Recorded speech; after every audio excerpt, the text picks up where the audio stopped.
Greetings Earthlings, this is ADX Files on the Paranormal UK Radio Network and I'm your host Alyson Dunlop. On this week's show I'm talking with paranormal researcher and radio presenter Kerry Greenaway. Kerry is the owner of Spirit and Soul Island Crystals and is involved in energy and spiritual work. She started working within the paranormal field 5 years ago and uses crystals in many ways on investigations. Kerry has a wealth of knowledge on the paranormal, which is great because it's October, it's spooky Halloween month, and I'm very much looking forward to discussing the darker side of the paranormal and supernatural on this week's show. So we're talking this week about shadow people and dark places. Welcome to ADX Files, Kerry. Great to have you on the show. Oh, thank you for having me. It's an absolute thrill. I always get nervous when I'm interviewed. The tables have been turned. Yes. So, this is unusual, I think, that you work with crystals on investigations. How do you do that? I use a technique called crystal gridding, which is generally used in manifestation work, private manifestation work, or healing.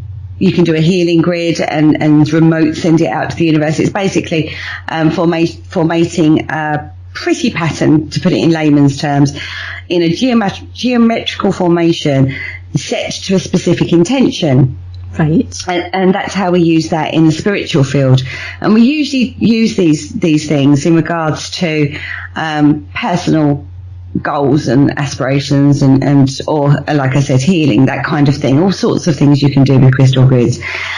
So when I started getting involved with the paranormal, I started looking at the landscape, and these geometrical patterns are everywhere in nature. Mm-hmm. That's part of sacred geometry. Mm-hmm.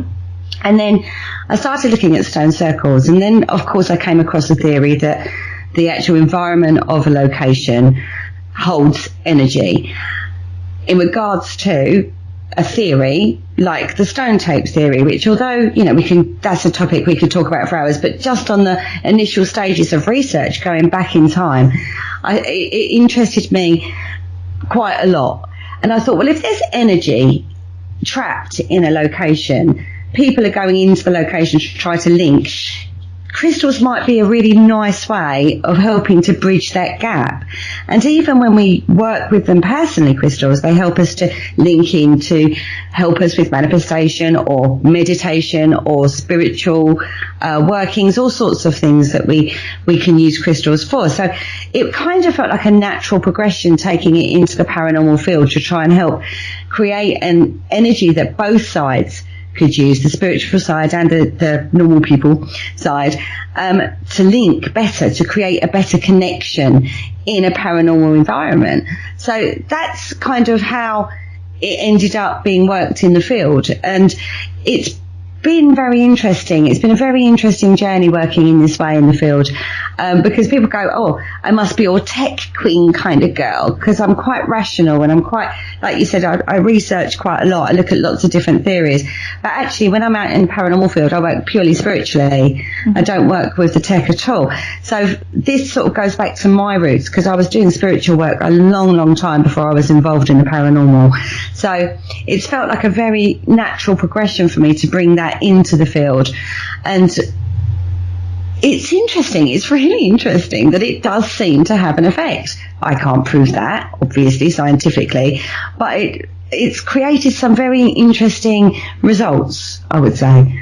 Oh, well, what kind of results, what kind of proof have you had from this? When I first started, I worked with a team called Spirited Paranormal, and we went to Fort Redoubt, which is in Harwich Redoubt, and it's circular, old Napoleonic fort. So it's great because you've got a circle there within the location. So right in the middle is like a courtyard. And I spent the night, and I was able to do a ritual because the courtyard's open aired. So I did like a sort of like mini witchy kind of ritual, burnt incense, said an incantation, put out the intention, created a crystal grid, and then put crystals in strategic locations around the fort to link in with the main grid in the centre. And that night we had some really, really great activity. We were having fantastic hits on EVP, and Ouija board session was really good. We were all experiencing something physical ourselves, you know, like when you feel the atmosphere change, or you hear something, or you feel it, or we were all the whole team was experiencing that. And then to test the theory, we went back another time, and I was told not to do any of that. And I didn't take any crystals with me. I didn't do any sort of intention ritual or anything of the sort. And the night was dead quiet. Didn't get a thing. Mm. That's not proof. I hold my hands up. That's not proof. However, every time I've used this technique in the field, it does seem to be a very active night. But you could argue, using the rational, that you get good nights and bad nights, and it could just be that I have a good night. It just happens to be a good night. It could be coincidental. But it is something that when I do go out in the field, that is what I do. And it has proved to be very interesting. But like I say, whether or not it would have, because you know how different nights can be in the paranormal, and I'm never going to be able to definitively prove it, but it does, for me, it works. And I say, for the team I worked with, they all believed it worked too after experiencing that. And people I've worked with definitely said they felt, and the energy coming off of the crystal grid was different. Even if it was very subtle, they could feel the difference in energy change when they were like putting their hand above the crystal grid to when it wasn't.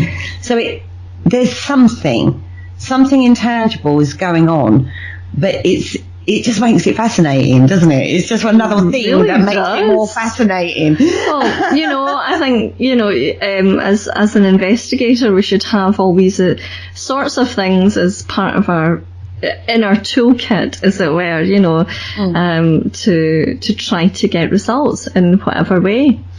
But it's Halloween month, as I said, and we're going to talk about the darkness of all kinds, shadow people in dark places where dark things lurk.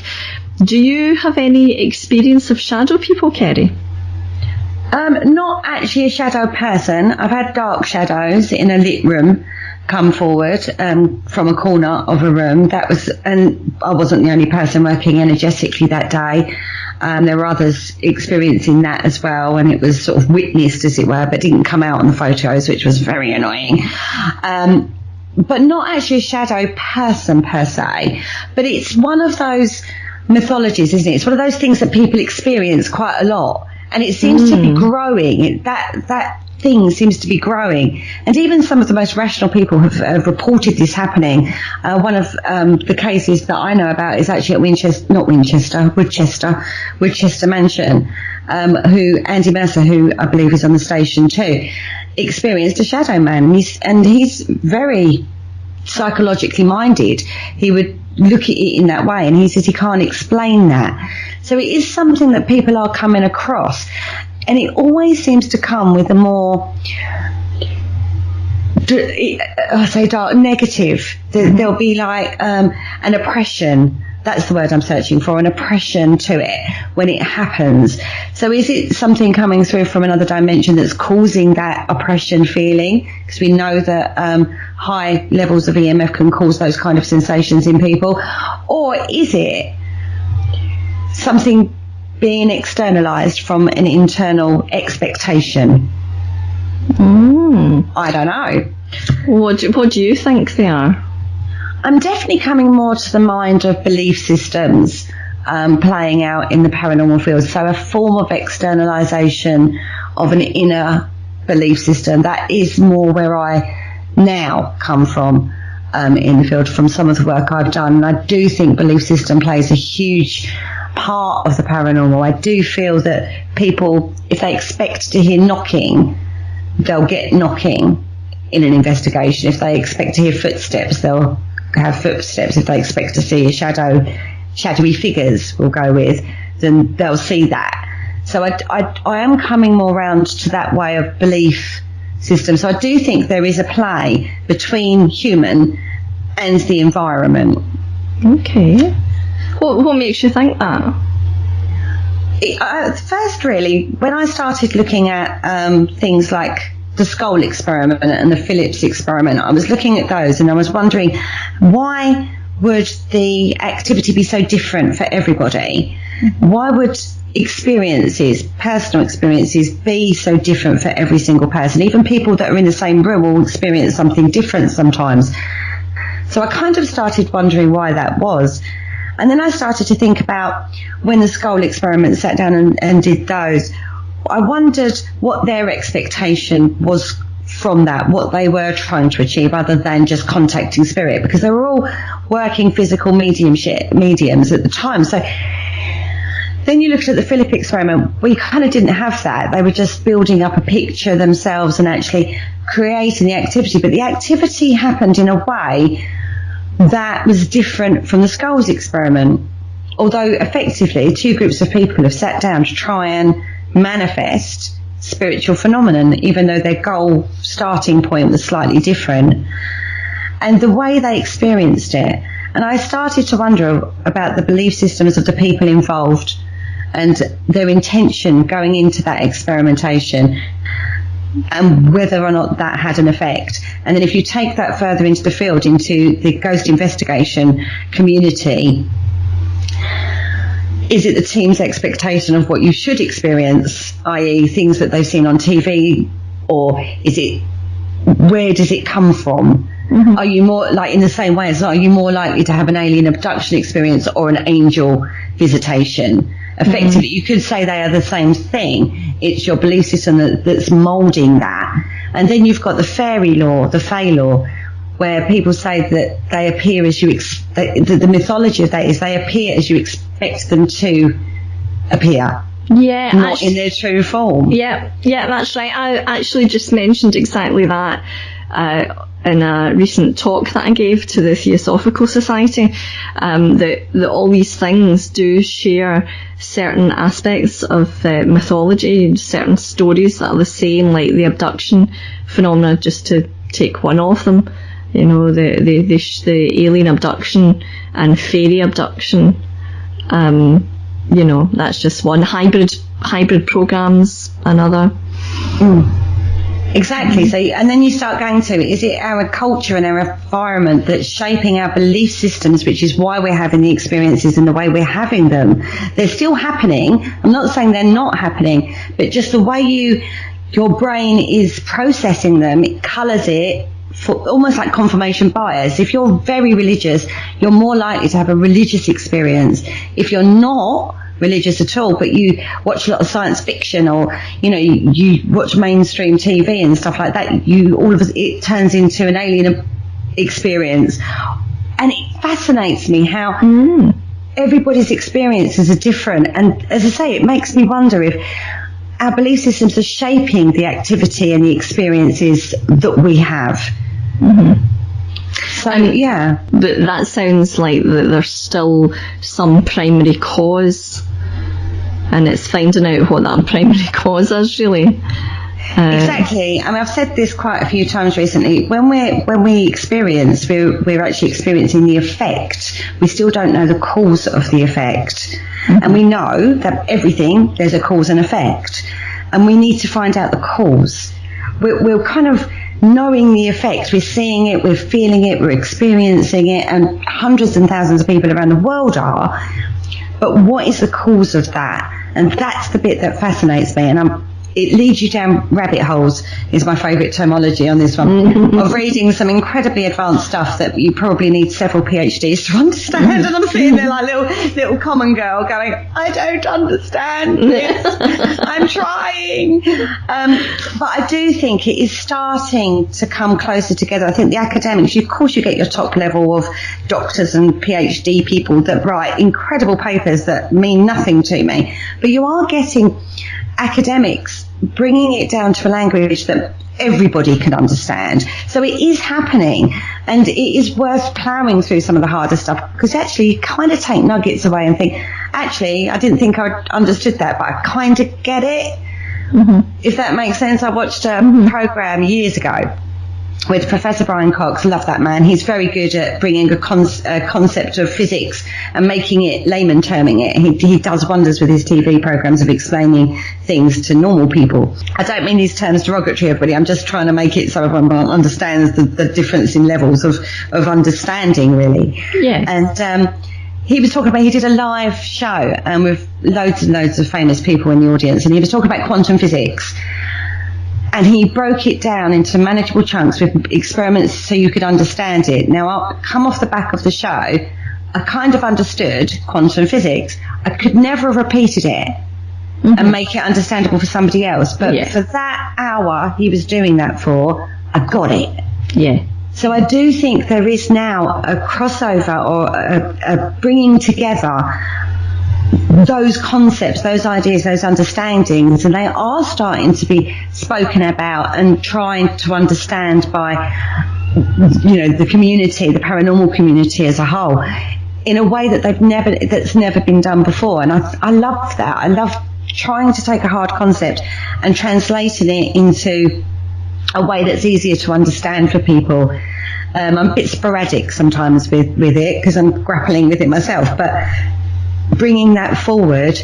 And I'm not the only person doing this. You've got some fantastic bloggers out there doing the same thing, and it's brilliant, because it's bringing the field closer together, and together as a field, the scientists, the academics, the researchers, the bloggers, the paranormal teams, the ghost hunting events, locations, all those people can work together to actually help bring the information needed, so we can start maybe finding out the cause rather than just the effect. Well, I've seen 3 that I can think of. The one has got there's several different parts to this story, but when I was coming in to a place that I worked, a club that I worked in, and somebody was sitting there. We try and visualise this. So when you went in, you went up some steps. Somebody was sitting up at the top there at a table taking memberships. You went into the right where the bar was, and then down behind where this person was, there was more stairs going down the other side of her. When I came in, I saw someone standing down those steps, a shadow, an outline, a silhouette. And as I kind of stopped, it kind of stopped me in my tracks. I was also coming from the bright sunshine into a darker environment, and that's something that I've noticed. Light and dark seems to flip a switch in your brain. And this shadow person was kind of the hooded monk type person, crouched down, and it knew that it had been seen, and it ducked into a corner and crouched down in the corner, and then it just faded out of sight. And when this girl said to me, "You look like you've seen a ghost," I think I just have, standing right behind you. Just being a person right there behind you. And she said, "That's really weird, because all morning I've been turning round thinking that someone was standing behind me." Now, that's the first part of the story, so that's not weird enough. The following night, I was working behind the bar. There's usually 2 of us on duty, so it's myself and another girl, also called Kerry. At the end of the night, we'd locked up, And she didn't like going up to the females' toilets on the first floor on her own. A lot of people didn't like doing things on their own in that building. And so she had gone into the men's toilets. And I'm behind the bar, and I could hear her, the door was open from the bar right through. I could hear her shouting, "Is that you, Alyson?"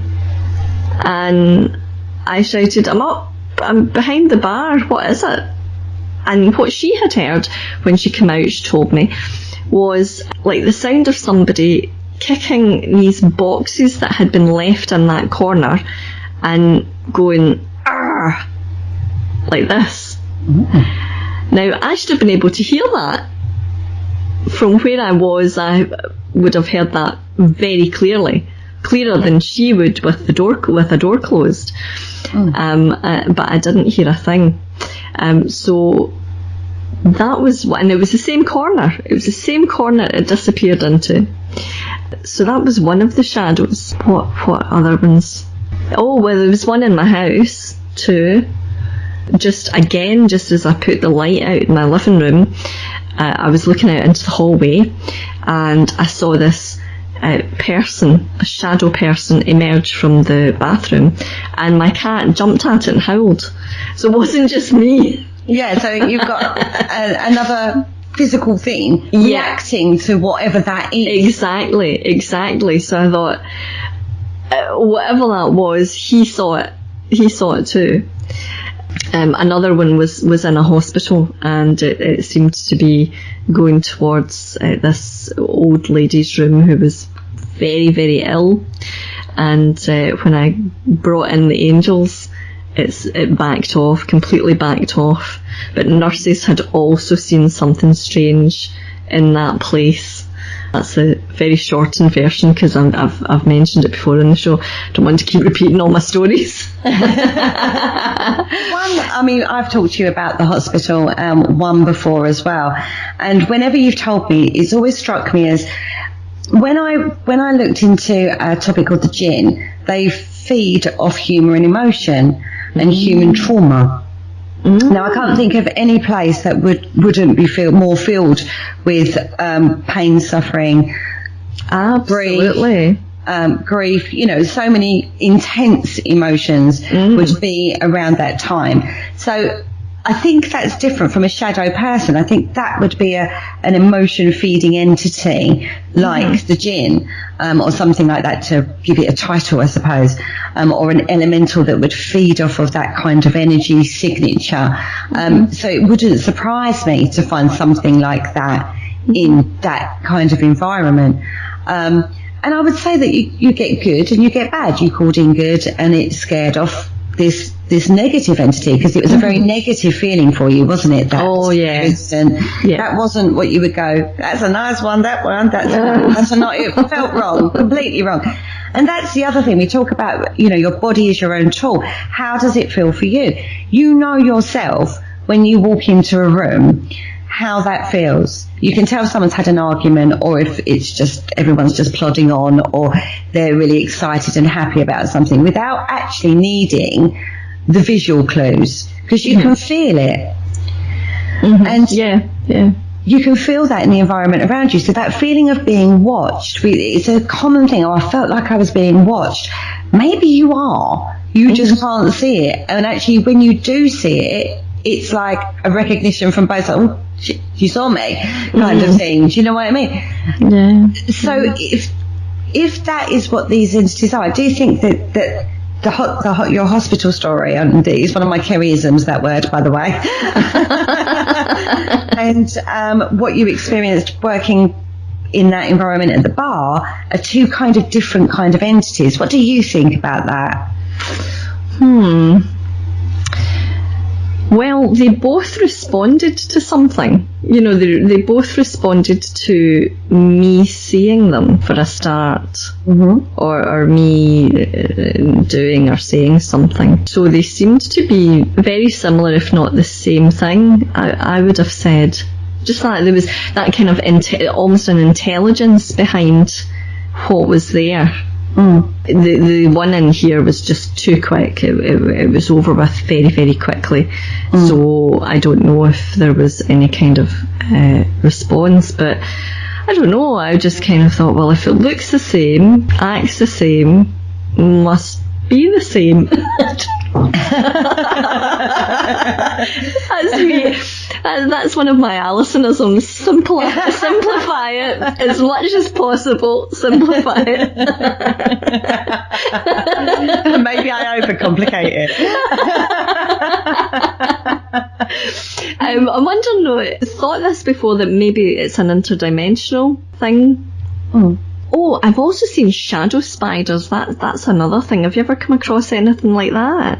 I don't really want to. Spiders? No. Not a thing. No, I haven't. But you have to remember, I'm not overly experienced in the investigation field, believe it or not.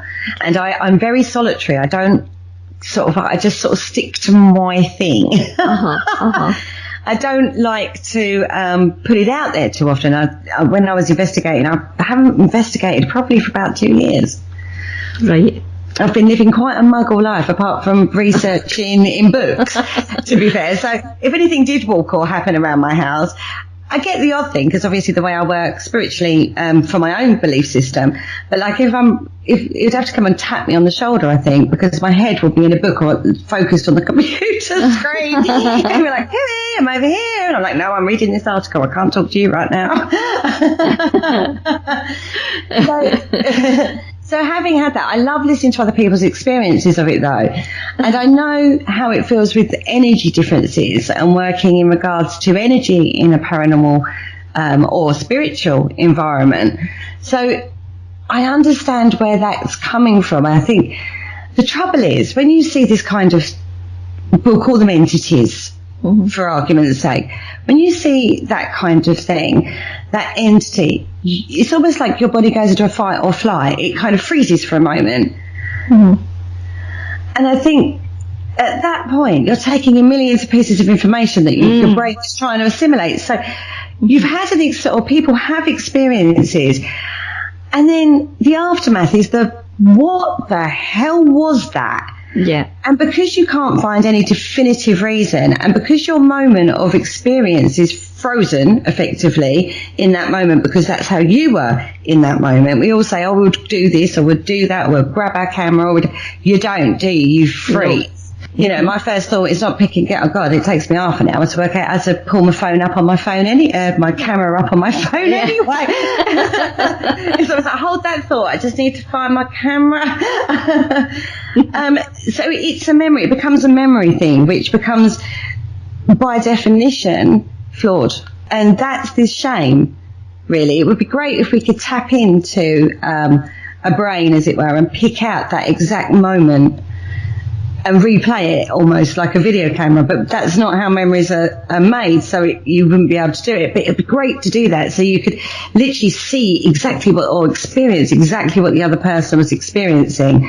But I do love to hear about it, because underneath it, once someone's had an experience, there's the why. The why then starts. What was that? Where did that come from? Is it interdimensional? Is it a ghost? What is a ghost? Is that somebody's spirit that I've just... And it creates that wondering, and then it starts to tick away, and you have to start looking into it. You have to. And a lot of people got into the field in the first place because of that.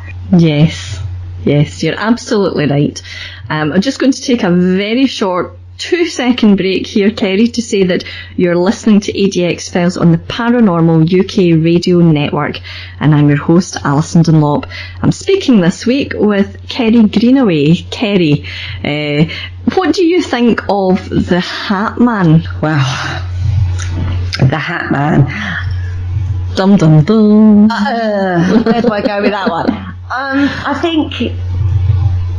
I think it's an evolution of belief in regards to what your expectancy used to be. The old hag syndrome, sleep paralysis kind of scenario, didn't it? And we've seen an evolution in types of that experience. So back in the olden days, it was a witch or an old hag or a succubus or something like that.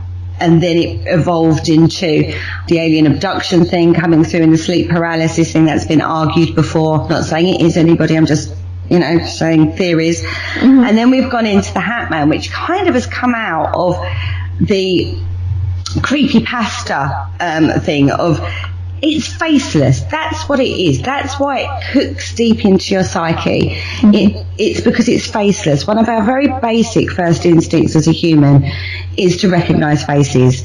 So if you come across an entity with no face, it's going to be petrifying. You've got no frame of reference for what it is or who it is or their intention, because you've got no facial features or to go on. Add a hat to that, it adds another level of sinister, quite frankly. Mm-hmm. And I think we've got an evolution through in regards to that. So some people will experience it in the old-fashioned way. Other people will experience it with, like I say, alien visitation.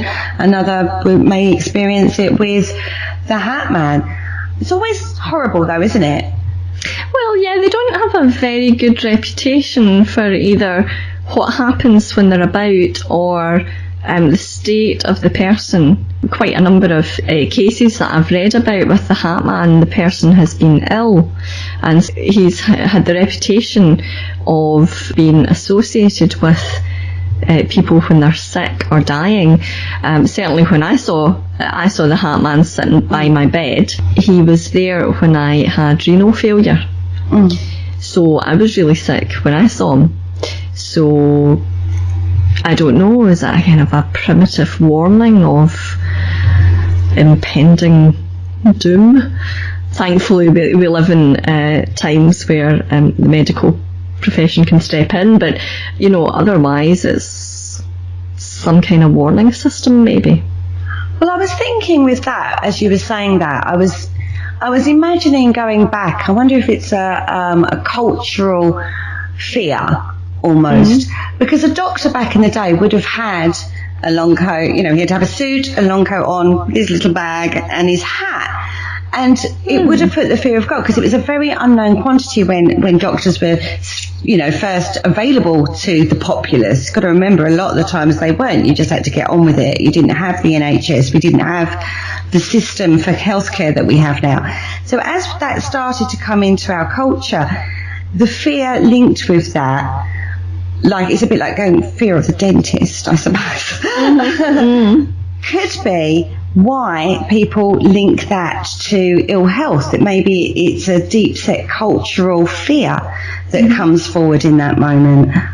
It was just a thought I was having while you was talking. I don't know, but I was just using. It also reminded me of, there was an episode of Doctor Who where they were faceless. Just when do you remember that one with Tennant, with David Tennant? No. Well, yeah, it was a while ago I watched those. I used to like him as a doctor, though. He was one of my favourites. Yeah, very good. Also, the Doctor's a hat man. He's a hat man. He likes hats. But he wouldn't have that. Well, I suppose he would turn up and he was a doctor. See, right, crack the code. Yeah, so that's what that's about, everybody. A deep-set cultural fear of doctors. Yeah, that's it. See, we've debunked that, and we're just in amusing.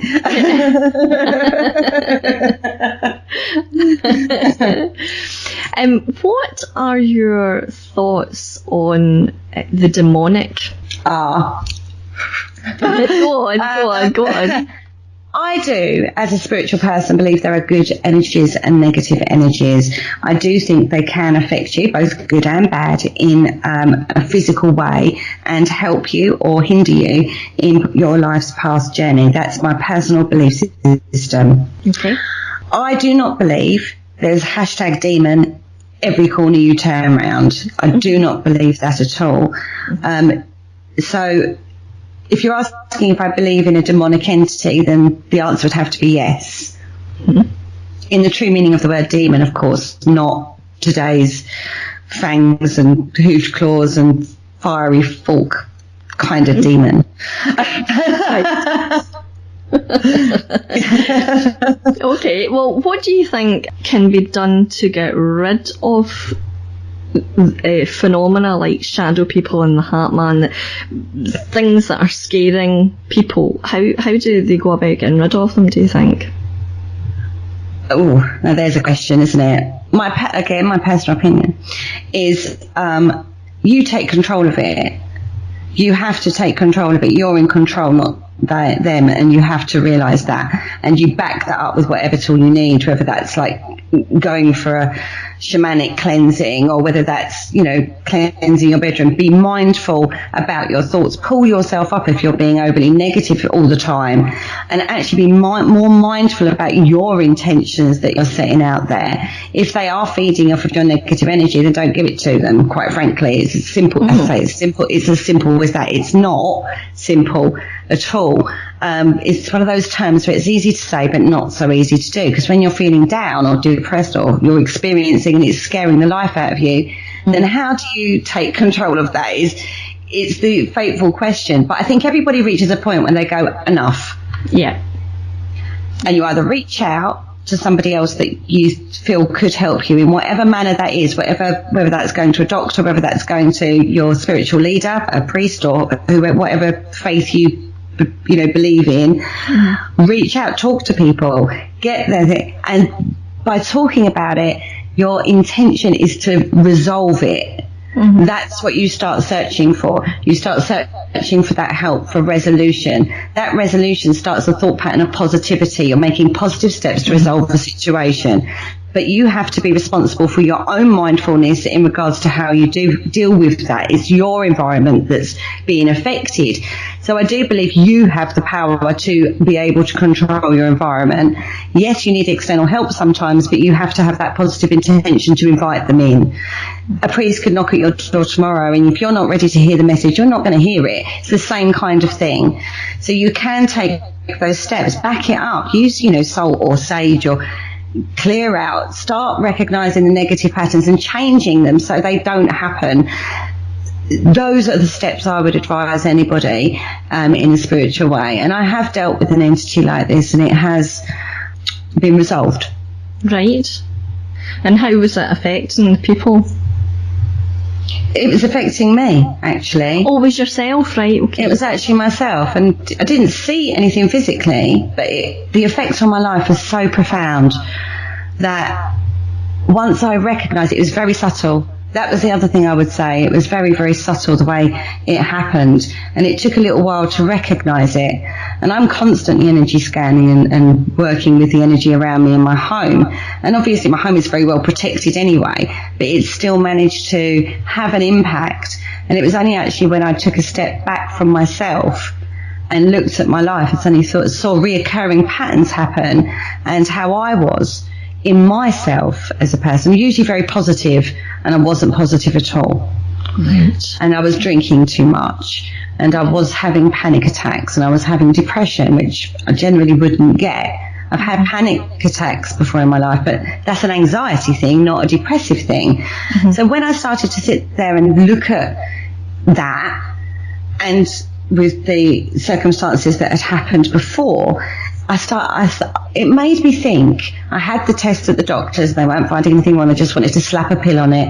And I thought, no, I'm not happy with that. That doesn't feel right to me. So then I started to examine it in further depth and decided that it was something else that was creating this environment. It was changing me. It was feeding off of that spiral downwards, shall we say.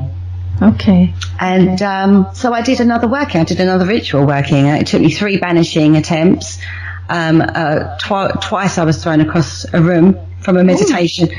Oh wow! Oh my goodness! Meditation position, and then I find myself the other side of the room. I was never hurt though. Yes, I was thinking, oh God, that was a bit. Whew. But that did the job. But it took me 3 banishing attempts, and I ended up. I spoke to a lot of people, spiritual people about it as well. Like, I've done this, it didn't seem to work, what do I do next? And try this. And then I ended up calling on an ancient entity, and when it was suggested to me, I was thinking, all right, yeah, great. That makes no sense. But it was Anubis. Mm-hmm. I don't buy into Egyptian mythology particularly. It doesn't resonate with me. In regards to, say, the Fae resonates with me more than the Egyptians. But I thought, okay, so I meditated, tried to link with Anubis. It sounds so batshit crazy when you say it out loud, though, doesn't it? Do you not think, Alyson, when you're talking about it? I've seen and heard too many things for very much to sound batshit crazy. Anyway, I called him forward and ended up, he gave me his staff, and then I performed a banishing ritual with this staff that he gave me, and that actually was what I felt broke this contact or connection with this entity. That's how it was for me. I know a psychologist would argue it in a different way, and there's lots of other factors that could have been at play in that, but I know how it felt for me. I know myself, I'm very self-aware, and I know how that felt for me. And I also know I was meditating in one position and ended up in a completely different place on 2 different occasions through no fault. That wasn't me doing that. Oh, that is quite scary. That's quite scary. But yeah, that's really good advice. If anybody's feeling that way, then just reach out and talk to somebody that you think will be able to help, and that'll be the first step on the road to getting clear of that problem. We're going to also talk about dark places. So we've talked a little bit there about dark entities. You did a show recently on catacombs. Yes. That was very, very interesting. I'd been to a couple of them, the Paris catacombs and the ones in San Sebastiano. And I've also been to the Capuchin Monk Chaplain Museum in Rome as well. Awesome. Have you been to any of them? No, I haven't. I would love to. I would actually love to. Rome has been on my bucket list for goodness knows how long. You're getting a kind of hint here that I'm a bit of a hermit. I don't kind of do a lot. It's something I need to work on. Rome is an amazing place. Yeah, it's definitely on my bucket list for so many reasons, but I think I've been longer than, like, some people just do a city break, don't they? And I'm like, I want at least 2 weeks, please, to see everything I want to see. You would need that, yeah. Those kind of places draw me more than the museum side of things. I like to be able to touch, which they kind of frown upon in museums, I'm just saying, everybody. Whereas, like, you go into an environment like that and you can touch the wall and you'll get a vibration off of the wall. Those kind of places fascinate me. I think they're an absolute amazing feat of spirituality and architecture and engineering coming together to provide reverence.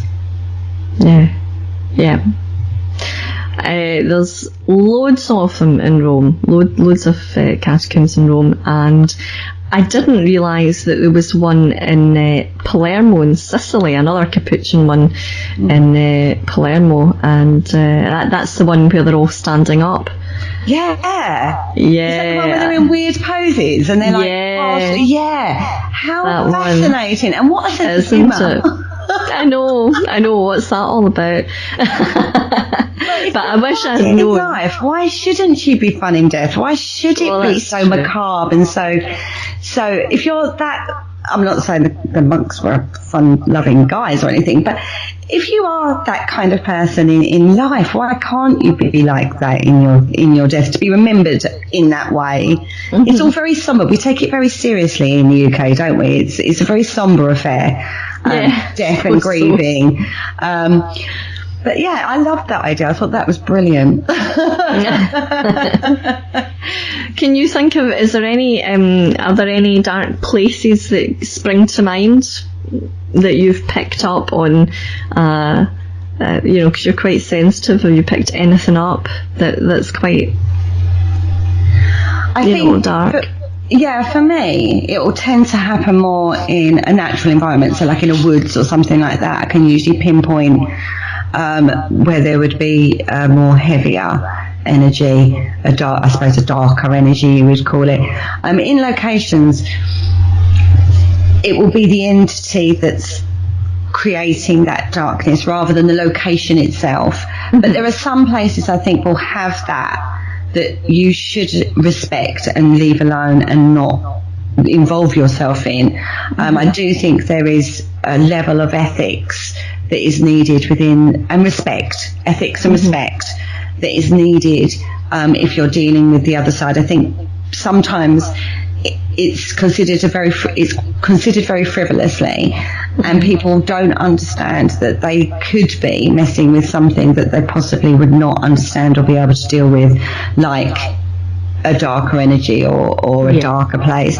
So I do think ethics and respect and responsibility. I don't believe we should investigate places like Auschwitz, and I also, that actually does translate over into certain battlefields and stuff like that for me, because of the trauma that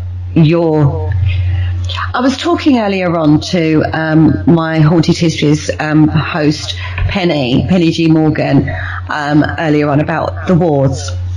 And I can't watch a war movie without being upset, because I see beyond what's being shown on the screen, because I kind of feel the fear, the panic, the sheer horror of what they're witnessing, and the self-giving that people gave to each other in that circumstance. And you hear account after account in the war. And I think that if somebody has been that fantastically noble in life, then you should allow them to rest in peace. And places like Auschwitz, no. The trauma those spirits went through, the last thing they want to do is come forward and talk about it. And if they do, then respect the journey they went through in the physical. I had a sense of evil, and that was only from watching drone footage from Auschwitz. And then just very recently I read about a priest, an exorcist in fact, experiencing that very same feeling when he had visited Dachau. You know, and you wonder, is it just that these places are now intrinsically evil and they hold that energy, or is it just our total incomprehension of what happened in these places? What do you think about that? I think the emotions that would have been going on from all sides in those kind of places would be able to create an energy that would feel all of those emotions.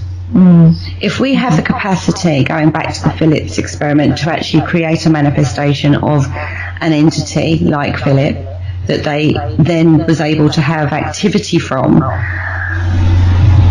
the millions or thousands and thousands of people that went through those camps, all experiencing the same thing, all praying to their God to help, and having no help seemingly come,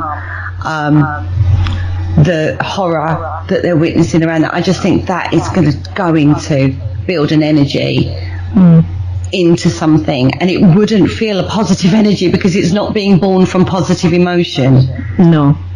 And that's the point. It doesn't necessarily make it evil. It makes it all the worst points of our personalities. We all have a good side and a bad side, but if it's born out of that horrible emotional state of everybody that's experiencing, going through it, and the fear and everything you can't even express the emotions that those people must have gone through,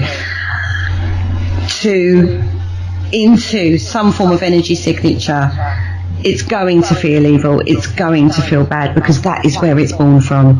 Yeah, it's very same with the suicide forest in Japan. Yeah, the one at the bottom of Mount Fuji. One person apparently went there to commit suicide, and I read that now this is maybe a bit different though, but I read from their statement that they were seeing creatures out the corner of their eye. running about, darting about. I would imagine it would be quite a creepy place, but it also seems that suicides have escalated since about the 60s, and that, you know, maybe this is kind of what you're talking about, that somebody who is that depressed, that's going to you know, give off a certain energy. Yeah, there do seem to be, I mean, think of Beachy Head, a well-known suicide spot. You know, is there a calling to that, or is it just because it's out there that that's kind of where you would go to do it? It's a very strange one. I think the rise in suicide rates in Japan, you have to look at the cultural pressures that are put on them. But I do feel that there are certain places that would pull people towards them, regardless of the environment. Beachy Head, you could just argue it's convenient, it's a long drop, it's a definite, but it's not in that forest. You hang yourself. We know from history that hanging is not an exact science, and sometimes it's not a quick process, shall we say. So to have that mindset and go to the same place that's happened before, I can understand why people would feel it was fitting, if that makes sense, to do it there. Whether or not the environment is pulling people there for that, I don't know. It is an interesting one. It's incredibly sad. It's incredibly sad that people get to that point where they feel they can't go on, that it would be better that they're not living. Yeah, it is. And I've heard from several sources that both Auschwitz and the suicide forest, the silence is deafening. You know, in these places, there's no animal sounds, birds don't sing, so presumably animals are picking up on whatever is coming off these places. Yeah, totally. I've heard that story too, particularly to do with Auschwitz, that you can go and it is so quiet, and that absence of natural life is not there. And I would say, you're not going to be able to erase that imprint on that land. I don't believe you can. Even if those buildings, you didn't know it was there, I think you would feel it. There was something big had happened there. There's also the suggestion, and you could apply it to both, that in the suicide forest, that energy, then that sort of depressive energy, somebody might go in there and, you know, there's like lots of little signs to urge them to turn back and speak to somebody and whatnot, but that the energy in there just makes them more depressed because of, you know, all the thoughts of these suicidal people that are in there with them. You know, and the same's been suggested about places like Auschwitz, other concentration camps, that over time that might even have had an effect on Nazis, you know, that nasty evil energy making them even more, you know, evil. Emotion is infectious though, isn't it? Emotion is infectious. If you're with somebody who's having a bad day, by the time you've left that person, you're having a bad day. So if you're with somebody and you're absolutely laughing your head off and having a great time, you walk into that, you end up having a great time. So emotion is very infectious. So yeah, I can understand that. Yeah, I think with the Nazis, that's actually a very good point of exploration for how emotion and how infectious it can be. Look at the Nuremberg rally with Hitler. He's driving the crowd, he's whipping them up into a frenzy, and they're all buying into that. They're all buying into it. They're all feeling that emotion when they were all together in that. Even watching the films, you can feel the zealousness and the passion and the irrationalness, I suppose is the word, of it all. you feel it still, even just watching a real tape on that. So we know, we can't, again, you can't prove it, but you see the effect of it. You can see that, and you feel that yourself. Yeah. So why would that not have happened? I've read too that electromagnetic signals which are supposed to enhance suicidal thoughts, are found in places like the suicide forest, and I wondered about concentration camps, if they were specifically built on any places of negative power, if you want to call geomagnetic energy negative energy. I wondered that. I go on these mad trains of thought, and then I thought, I wonder if that's why certain places get given the name, the gateway to hell, or the mouth of hell, or whatever. They're dotted all around the world. Just one of my mad thoughts. Well, we know that there are magnetic fields and geomagnetic fields and electromagnetic fields being bombarded from us from our natural environment. It's not just what we've created as humans with technology. It happens in a natural environment. I think if you start looking at teutonic plate movement and stuff like that, that can create areas within the natural environment that have higher energy levels. Higher electromagnetic fields, and that interacts with what comes through from the cosmos as well. Those bombardments and fields that you get that affect our upper skies as much as they do what's going on underneath. If you create the perfect storm, then in the perfect place, don't see no reason why it wouldn't feel like it's charged. Should we put it that way? We'll put it that way rather than a portal or anything like that. But I think, it would be a natural assumption. Have you ever, I don't know what your beliefs are about God and Satan and the apocalyptic biblical stories and things like that, but just to end on a lighter note, I don't know if you've ever done that thing where you write down the alphabet and then you put numbers. You start at 100 next to each letter, so 100 is A, 101 is B, and then you add up the number of Hitler. Guess what you get? 666. You do? You do? Except that is not supposed to be the number of the beast. Is it not? No. Darn. Thought we'd cracked another code there. Sorry. But it says that in the Bible. I thought it was 661. I'm sure Andy Matt said the number of the devil is actually 661, not 666. Oh. Because I was having a run of seeing 666s everywhere, and I'd put a post out, as you do on the socials, and Andy kind of put up a post saying, well, actually, that's not the number of the beast, Kerry. So that's where I got that tidbit from. Well, if anyone would know, it would be Andy. Exactly right. I'm not going to argue with the master. Well, unfortunately, it's the end of the show. Kerry, thank you so much for joining me this week, the first of many on the Paranormal UK Radio Network. Thank you so much for having me. It's been an absolute pleasure as always. Join me and another fabulous guest on next week's show. Until then, Earthlings, keep your eyes on the skies.